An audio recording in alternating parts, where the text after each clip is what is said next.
Jamais sans la grâce, une dévotion matinale qui vous connecte à la pensée de Dieu et vous donne la provision du ciel au quotidien.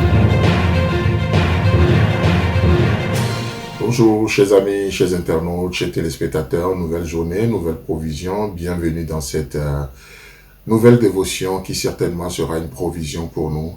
Et de tout cœur, nous vous remercions aussi, mon équipe et moi, pour vos vœux la semaine dernière. Merci pour le retour, merci pour votre amour pour cette famille jamais sans la grâce. Comme on aime bien le dire, non seulement cette grâce est capable de nous sauver, mais elle est aussi efficace pour nous porter au quotidien durant notre voyage ici-bas. Et nous prions vraiment que cette grâce, en tout cas, qui tient encore en réserve pour nous des provisions, qu'elle nous dirige, qu'elle nous oriente, afin que nous puissions bénéficier vraiment de tout ce qu'elle tient en réserve pour nous. Vous savez, une chose, c'est d'avoir des ressources, mais malheureusement, combien de chrétiens ont fait des comptes bloqués spirituellement parlant? Ils ont des bénédictions, mais tout est juste au positionnel.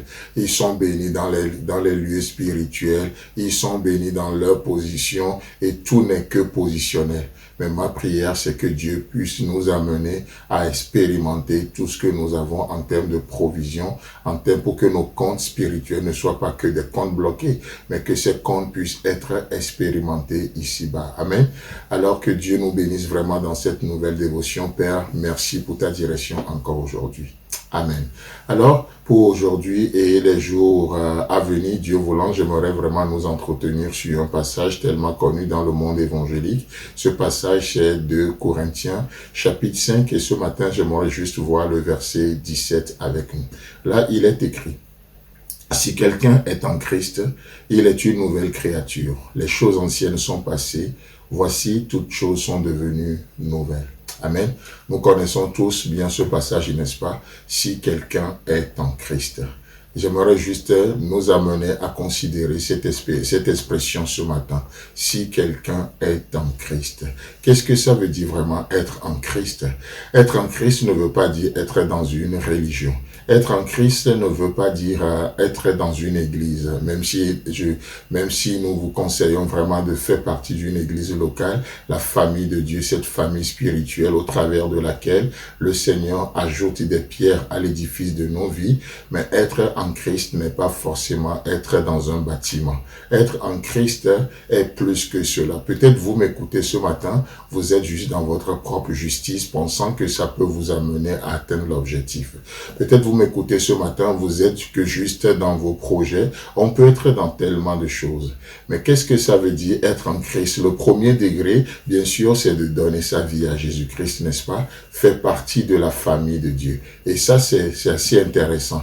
Mais ce que nous voyons encore, c'est qu'il y a un autre degré, je serais tenté de dire plus élevé, sachant que rien ne vaut une nouvelle naissance, n'est-ce pas?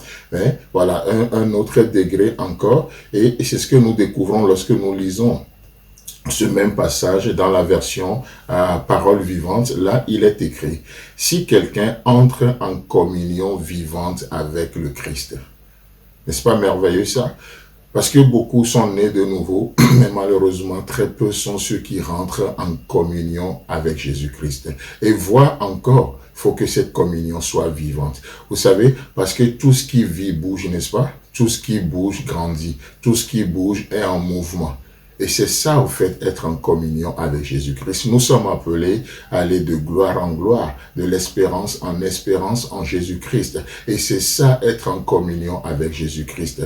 Oh, beaucoup peuvent se contenter juste du premier degré. Être en Jésus-Christ, c'est donner sa vie à Jésus-Christ. C'est vrai. Et vous avez des garanties. Vous avez des choses qui font partie des privilèges de ceux qui ont donné leur vie à Jésus-Christ.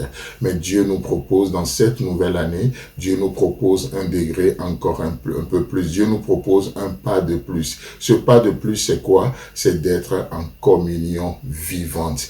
C'est que cette communion grandisse, que nous puissions le connaître davantage.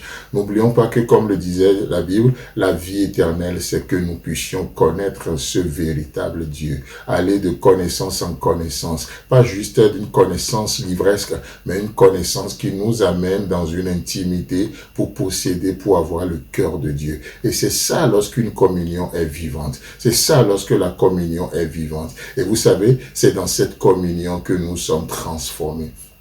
non seulement la nouvelle naissance qui nous change, qui fait de nous des créatures à des enfants de Dieu, mais cette communion aussi nous transforme de plus en plus à l'image de Jésus-Christ. Chers amis, chers internautes, que Dieu vous bénisse et j'aimerais juste nous encourager à désirer cette communion aujourd'hui.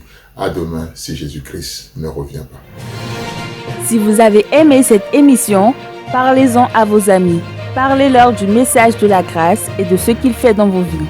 Pour un sujet de prière, une question ou pour devenir partenaire, contactez-nous au 00229 94 75 80 20.